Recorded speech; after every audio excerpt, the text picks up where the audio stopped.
What's going to be amazing about this interview, as the people watch, they will know when the cuts have been made from one tape to the other. And they will notice that, hey, on the last shot, just a second ago, he had his left leg over his right leg, and now he's facing the other direction. Confusing, Confucius say. Go. What has your association with the USO been over the years? Oh, I've been involved with them for many, many years. One of our contestant people in the second or third year of Jeopardy approached the USO, and I was the producer at the time, and said, what do you think about this? We do some testing with military personnel on bases, and the USO went for it. And since then, I've done a number of tours. I think I've done about 10 or 11 now, all over the world, visiting our men and women in uniform and their families, and giving them an opportunity to participate in the Jeopardy experience. Even if you're not going to be a contestant, I would be there for the testing procedures, and I would come out while the tests were being graded, and it took about 25 minutes to do that. I would talk to all the people in the room, and they loved that. I did the same thing that I do when I'm dealing with studio audiences during our regular tapings, and they appreciated that. And I've always been a big fan of the sacrifices that our military people make, and I am very appreciative of those sacrifices. And I think they should know about that, not only when we're involved in a conflict, and that's one of the things that has always bothered me about the USO experience, if you will. You hear about all these celebrities who are going over to entertain the troops because we're in a fighting situation. But where are they when we're not in a fighting situation? These people are still posted abroad, and some of them are hardship postings where you can't bring your family and you're there for a year or 2 years.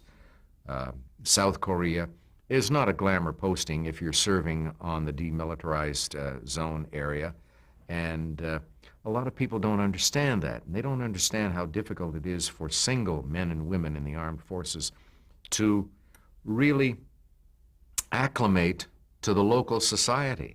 So some of them stay on base all the time. They never get out. It's easier for families because then you can say, well, we're going to take the family on a tour. We're going to go here and there. Europe's easier to take than some other postings. And so I've always tried to be very sensitive to the hardships experienced by our military personnel. We did a testing once in Macedonia.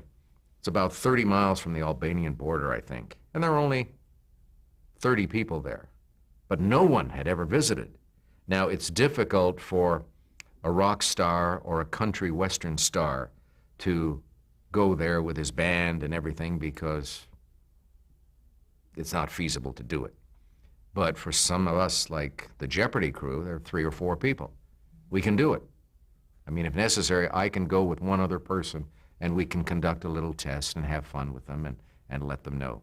And by the way, the country music people have been among the biggest supporters of the USO, and God bless them for that. In 1996, you carried the Olympic torch through a leg in Jacksonville, Florida. Mm-hmm. What was that experience like? That was fun. I was worried beforehand because I said, gosh, how far do I have to run? Half a mile? Okay, I can handle that, I think. And there's a picture downstairs of me with the torch, and I also have the torch downstairs somewhere. And special moment. To be part of things like that, you get, that's one of the perks that I referred to earlier, that you get because you've been on the air as the host of Jeopardy for so long. It's a popular show. Can we get Alex Trebek? Sure, we've got 2,000 other people. Maybe we can squeeze him in. Well, can we squeeze him in L.A.? No, we'll squeeze him in Florida. Good. Loved it. Great. You annually host the National Geographic Bee.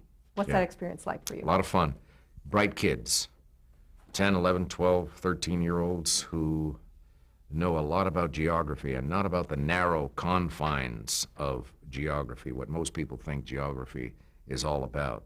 Geography involves the whole world and everything in it, not only lakes and rivers and mountains, but civilizations, how this civilization developed here as opposed to here, why this civilization migrated over here, what is the story of the tectonic plates, what's moving where, What about outer space? What about things like that? What about economic development in different parts of the world? And you've got these kids who are 10, 11, and 12 who know about this stuff, and they understand the value of that knowledge. And in addition to the National Geography Bee, we now have the International Geography Competition every 2 years. And we did the finals in San Diego recently, and the three finalists, the three teams that were there, were Canada, the United States, and Mexico. And Canada has won before, the United States has won 5 times, and now all of a sudden, here comes these 3 boys from Mexico, and they won the competition. It was marvelous. It was great. And they build up these friendships among themselves. There were 18 countries participating from all over the world. So they're going to be on their little phones. They're emailing each other on their computers and text messaging and developing friendships that hopefully will make for a more peaceful society, worldwide society, and at least contribute to our understanding of other cultures. And that's why geography is so important. All right, we're going to get to the very bottom of the soup here. Bottom of the soup. Bottom of the soup, we're almost... When you get to heaven, what would you like St. Peter to say to you? Brumpa, what's your favorite curse word? I'm not James Lipton. No? Okay. All right. So we'd like to know what your proudest professional achievement you consider. My proudest professional achievement. I have no idea. I have never thought of my life in terms of things like that. I'm just a guy who goes out and does his job. People ask me at the studio, what was the funniest moment that you can remember on the program? And I can't remember, because I just enjoy the moment I'm in. What's past is past, and hopefully something nice will come up.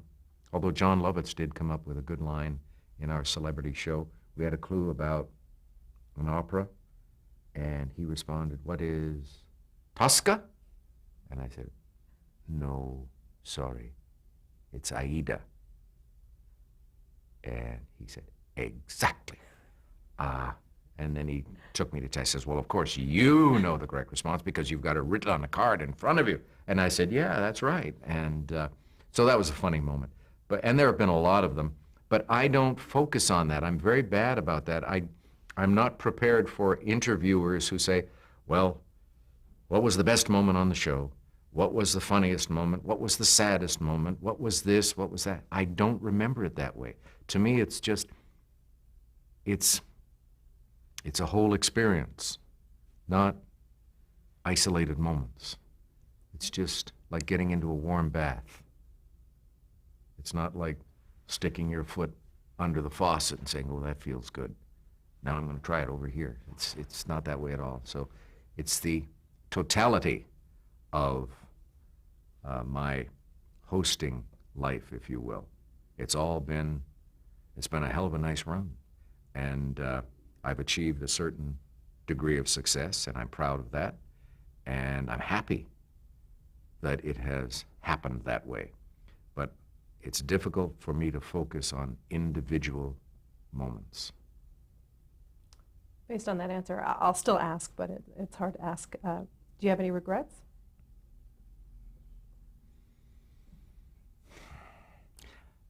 My one regret would be that I never pursued acting, because that was my earliest ambition, to be an actor. But I auditioned for an acting job. There was a drama being produced by the CBC when I was a staff announcer, and I auditioned for the head casting director at the CBC. And after the audition, she said, well, that was pretty good, but I wouldn't give up your broadcasting career. So maybe that was prophetic good advice, because I think it's worked out pretty well in broadcasting. Damn, that's a good ending line, isn't it? A few more? All right. All right. You must not miss the moment. You don't know there's going to be another moment that will match that last one. I'm going to try. I've given you 3 so far. I know, you're so good, but I'm going to press on if I can. Okay. All right. If you weren't on television, I'd be a telemarketer. I love people hanging up on me. I don't know what I'd be doing. Hopefully teaching, doing charity work, which I may wind up doing anyway when I retire. So,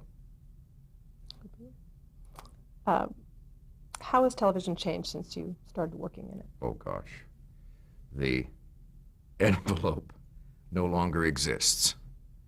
The envelope has been torn apart. When I started in broadcasting at the CBC in Toronto, we'd pick up Buffalo television stations, and I remember them airing a film of one of Shakespeare's plays, and I think the line was something about this bastard king, and they bleeped bastard. Well, nowadays, thanks to shows like The Sopranos and Deadwood and other programs on cable and NYPD Blue on network television, from a language point of view, there seem to be no hard boundaries. Everything is flexible, and you can get away with so much more than you did before. Television has explored, more than movies, has explored issues that are of importance to Americans, that are of importance to people everywhere. And they've explored them in very dramatic, successful ways. Technologically speaking, I mean, there's no comparison. I mean, I looked at films that were airing in the 1950s on television programs. When I have a clip downstairs that somebody sent me, a singer who appeared on Music Hop, and she sent me on a DVD, pardon me. She had transferred it to DVD from a tape that she had made years and years ago. And I look at that and I say, oh gosh, and how far we have come. And now we're about to go into the digital era, and there will be so many more channels available. And a year or so from now, when everybody has to broadcast in digital, you're going to see a lot of old television sets going bye-bye. And so from every point of view, from the point of view of technology, from the point of view of writing, from the point of view of quality of performances, from the point of view of breadth of material, television has expanded beyond our wildest dreams. If somebody had told me when I started in 1960, 61, that this is what television is going to be like in the early 2000s, I'd have said, holy smokes, this is the Big Bang. So, yeah, television has changed, and it has changed my life because of the shows I have hosted, because of the things it has enabled me to do, because of the experiences. World Vision, the charity that I have had the honor of working with over the years, the USO, the National Geographic Society, other things, and it's just, it's been a good, solid run. I will conclude with asking you, how would you like to be remembered? Oh gosh, as a decent guy who did his best to help the contestants perform at their best.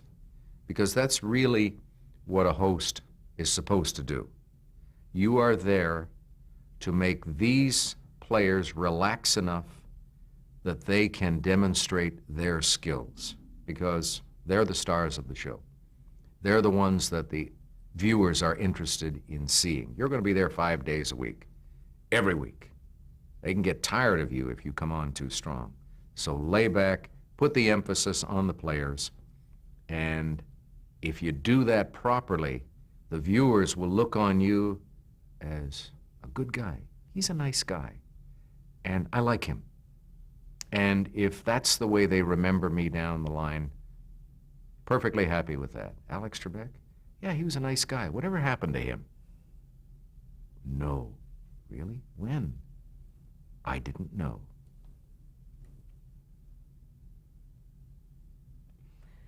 Good final? Good closer? Good, great. Okay. Thank you, guys and galses.